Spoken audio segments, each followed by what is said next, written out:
Toutes nos variétés de coco, de la plus classique à la plus incroyable. Je vous rappelle quand même que tout est dispo sur le site dans la section les cocos. La noix de coco classique, voilà, bon, on la connaît tous, pas besoin de la présenter. L'intérieur blanc se mange, on peut l'utiliser pour la cuisine, pour tout quoi. Le coco jeune, donc là c'est le fruit qui contient la noix de coco que j'ai montré juste avant. Hyper juteux. La noix de coco extra fraîche, une noix de coco ultra jeune, ramassée et immédiatement emballée sous vide pour avoir le top du top de la fraîcheur. Là tu manges une noix de coco comme si tu étais sur place. Ultra frais, ultra rafraîchissant. Ce qui est le plus intéressant dans cette noix de coco, c'est l'intérieur, regarde. Et regarde la chair, c'est ça qui est génial. Regarde-moi la tendresse. Hop là, c'est vraiment bon ça.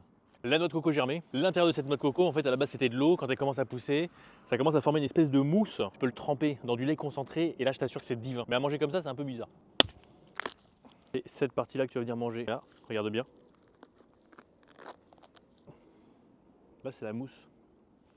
Moi, personnellement, j'aime bien. Mais j'avoue que c'est vraiment spécial. Ensuite, la coquito, c'est la noix de coco la plus petite du monde qui pousse uniquement au Chili. Inconnue au bataillon chez nous, parce que rien que pour faire un seul fruit, il faut déjà 80 ans au palmier. Enfin là, c'est vraiment rare.